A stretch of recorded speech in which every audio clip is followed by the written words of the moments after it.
Hello, അപ്പോൾ എല്ലാവർക്കും നമ്മുടെ നാട്ടിലെ പൂരം ബ്ലോഗിലേക്ക് സ്വാഗതം. നമ്മുടെ നാട്ടിലെ കുട്ടികളെല്ലാവരും പാടെ ചേർന്നിട്ട് പൂരം കാണാൻ വേണ്ടി പോവുകയാണ്. ഇത്രയും തിരക്ക് എന്തിനാണെന്നറിയോ? പൂരത്തിന്റെ ഭാഗമായിട്ട് കഞ്ഞിപ്പാർച്ച എന്നൊരു ചടങ്ങുണ്ട്.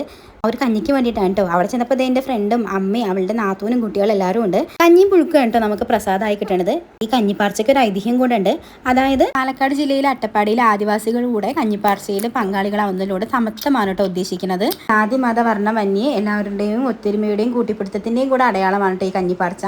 പോകുന്ന വഴിക്ക് മേമി എല്ലാവരും കൂടെ കരിവളി സാധനങ്ങളൊക്കെ വാങ്ങാനും മേമയുടെ കൂടെ അമ്മയും കുട്ടികളൊക്കെ വന്നിട്ടുണ്ട്. അവിടുന്ന് കഞ്ഞി കൊടുക്കുന്ന പുഴയുടെ തീരത്ത് നിന്ന് ഏകദേശം ഒരു 100 മീറ്റർ വ്യത്യാസമുള്ളൂ കേട്ടോ അമ്പലപ്പറമ്പിലേക്ക്. അപ്പോൾ എല്ലാവരും കഞ്ഞി കൊടുക്കൽ കഴിഞ്ഞിട്ട് പൂരം കാണാൻ വേണ്ടി അമ്പലത്തിലേക്ക് പോവുകയാണ്. പോകുന്ന വഴിയിൽ ഇരുവശങ്ങളിലായിട്ടും കടകളാണ് കേട്ടോ. അപ്പോൾ എല്ലാവരും കടകളിലൂടെ കയറിയിട്ടൊക്കെ ആയിരിക്കും അമ്പലത്തിലേക്ക് പോവുക. അതാണ് കേട്ടോ ഇത്രയും തിരക്കും കാര്യങ്ങളൊക്കെ. തട്ടി, മൺപാത്രങ്ങള്, ഫാൻസി സാധനങ്ങള്, ഡ്രസ്സുകള്, പൂച്ചെടികള്, പൂച്ചട്ടികള്, കൈ നോക്കുന്ന ആൾക്കാര്, ബലൂണ്, അങ്ങനെ ഇഷ്ടംപോലെ സാധനങ്ങളാണ്. അപ്പൊ പിന്നെ ഇങ്ങനത്തൊക്കെ വാങ്ങിക്കാതെ നോക്കാതെ ഒന്ന് പോകൂലേ. അപ്പൊ അതേ ഒരു കടയിൽ കയറിയ സമയത്ത് അമ്മച്ചനും മേമയുടെ കുട്ടികളും മേമയും അമ്മായി എല്ലാവരും ഉണ്ട് കേട്ടോ അവിടെ സാധനങ്ങൾ മേടിച്ചുകൊണ്ടിരിക്കുന്നു. അപ്പൊ അവനെയും കണ്ടിട്ട് ഞാനും അമ്പലപ്പറമ്പിലേക്ക് പോവുകയാണ്. അമ്പലപ്പറമ്പിൽ ചെന്നപ്പോൾ ആറാട്ട് ഉള്ളിലേക്ക് കയറി കേട്ടോ. ഗ്രൗണ്ടിൽ നിന്നിട്ട് തായമ്പങ്കയും ചെണ്ടമേളം നമുക്ക് കാണാൻ വേണ്ടി പറ്റിയിട്ടുണ്ടായിരുന്നില്ല.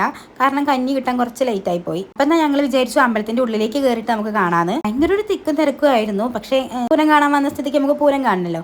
അങ്ങനെ ഞങ്ങൾ അമ്പലത്തിന്റെ ഉള്ളിലേക്ക് കയറി. 5 ഗജവീരന്മാരാണ്. അപ്പൊ അങ്ങനെ കുറച്ചു നേരം പൂരം ആസ്വദിക്കാനായിട്ട് ഞങ്ങൾ അവിടുന്ന് പുറത്തേക്ക് ഇറങ്ങി. ഇവർ രണ്ടാളും എന്റെ കൂടെ 10ൽ പഠിച്ചതാണ് കേട്ടോ. അപ്പൊ ഞാൻ അങ്ങനെ ഒരു ഫോട്ടോ എടുത്തതാണ്. പൂരം കണ്ടു കഴിഞ്ഞായിട്ട് നമ്മൾ വീട്ടിലേക്ക് നടന്നുകൊണ്ടിരിക്കുകയാണ്. പോണ വഴിക്കതേ ഒരു പട്ടി പൂരം കാണാൻ വേണ്ടി പോകുന്നുണ്ട്. അമ്പലപ്പറമ്പ് ഒരു 6 മിനിറ്റ് നടക്കാനുള്ളൂ കേട്ടോ വീട്ടിലേക്ക്. പോകുന്ന ഭാഗത്തൊക്കെ 2 വശങ്ങളിലും കടകൾ തന്നെയാണ്. അപ്പൊ അവിടെ നിന്ന് കുറച്ച് കമ്പനികളൊക്കെ നോക്കി അമ്മയും അമ്മച്ചനും കുട്ടികളും മേമയൊക്കെ പൂരം കണ്ട ക്ഷീണത്തിൽ റോഡ് സൈഡിൽ ഒരു കൽവാട്ടിൽ ഇരിക്കുകയാണ് കേട്ടോ. അങ്ങനെ അവരെയും കൂട്ടി ഞാൻ വീട്ടിലേക്ക് നടന്നു. ഈ കാശിക്കുട്ടൻ കരയുകയാണെങ്കിൽ നമുക്ക് പൂരപ്പറമ്പ് വീട്ടിലേക്ക് വരെ എളുപ്പമാണ് കേട്ടോ. കാരണം 5 മിനിറ്റ് അല്ലേ ഉള്ളൂ. കരയുന്നൊന്നും ഉണ്ടായിരുന്നില്ല കേട്ടോ. ഞാൻ അവനെ പാല് കൊടുത്ത് തുറക്കാൻ വേണ്ടി പോയി.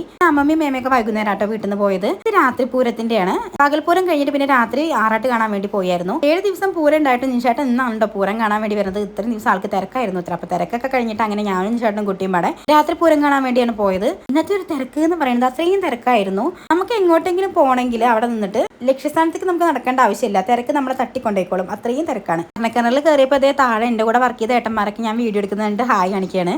100 രൂപയുണ്ടോ മരണക്കിണറിലെ ടിക്കറ്റ് വരുന്നത്. പക്ഷെ ഇവരുടെ അഭ്യാസങ്ങൾ കണ്ടു കഴിഞ്ഞാൽ നമുക്ക് സത്യം പറഞ്ഞ ഒരു പാമ്പും സങ്കടമൊക്കെ ഉണ്ടോ തോന്നിയത്. എത്ര റിസ്കി ആയിട്ടാണ് അവർ റൈഡ് ചെയ്യുന്നത്. ടിക്കറ്റും തിരക്കും പെടാതെ മരണക്കിണറിന്റെ മുകളിൽ നിന്നിട്ടാട്ടോ ഞങ്ങൾ പൂരം കണ്ടത്. നമുക്ക് വിശാലമായിട്ട് കാണുകയും ചെയ്യാം. തിക്കൂല തിരക്കൂല. പഞ്ചവാദ്യം, ചെണ്ടമേളം, തായമ്പക, വെടിക്കെട്ടായിട്ട് പൂരം ഉഷാറായിരുന്നു. ഇനി ഇങ്ങനെ ഒരു കാഴ്ച കാണാൻ വേണ്ടി 1 വർഷം വരെ കാത്തിരിക്കണം എന്ന് ഓർക്കുമ്പോഴാണ് സങ്കടം. അങ്ങനെ ഈ വർഷത്തെ പൂരം കഴിഞ്ഞിട്ട് തിരിച്ചു പോണ സമയത്ത് ഇത്രയും സാധനങ്ങൾ. അങ്ങനെ ഈ വർഷത്തെ പൂരവും കഴിഞ്ഞു. തിരിച്ചു പോണ വഴിക്ക് ഇതേ കടകളിലൂടെയൊക്കെ ഒന്ന് കയറി. എനിക്കൊരു ക്ലിപ്പും കമ്മലുമാണ് വാങ്ങിയത്. എനിക്ക് ഈ വക സാധനങ്ങളോടൊന്നും ഒരു ഇഷ്ടമില്ല കേട്ടോ. അവൾക്ക് വേണ്ടത് ക്ലേ, ക്രയോൺസ്, കളർ പെൻസിൽ അങ്ങനെയൊക്കെയാണ്. അവൾക്ക് ഇഷ്ടപ്പെട്ട ഈ ഒരു ഐറ്റം വാങ്ങിക്കൊടുത്തു. ഞാനും സാധനങ്ങൾ ഫാൻസി ഒക്കെ കടയിൽ നിന്ന് വാങ്ങാന്നാട്ടോ വിചാരിച്ചത്. പിന്നെ എങ്ങനെ വാങ്ങാതെ പോലും ഇത്രയും സാധനങ്ങൾ കണ്ടപ്പോൾ പോകുന്ന വഴിക്ക് മുളക് ബജിയും കഴിച്ചു. എന്നും കഴിക്കുന്നതാണെങ്കിലും ഒരു ദിവസം പോലും മുടക്കാൻ തോന്നില്ല കേട്ടോ. ഒരായാലല്ലേ ഉള്ളൂ അല്ലേ. പിന്നെ ഒരു ഐസ്ക്രീമും കഴിച്ചു. ഇതിലേക്ക് പോകുന്ന വഴിയിലാണ് കേട്ടോ ഇത്രയും കച്ചവടക്കാർ ഇരിക്കുന്നത്. അപ്പൊ നമ്മുടെ പൂരം ബ്ലോഗ് ഇത്രയേ ഉള്ളൂ. ഇഷ്ടപ്പെട്ട നമ്മുടെ ചാനൽ സബ്സ്ക്രൈബ് ചെയ്യാനും ലൈക്ക് ചെയ്യാനും മറക്കല്ലേ. ബൈ.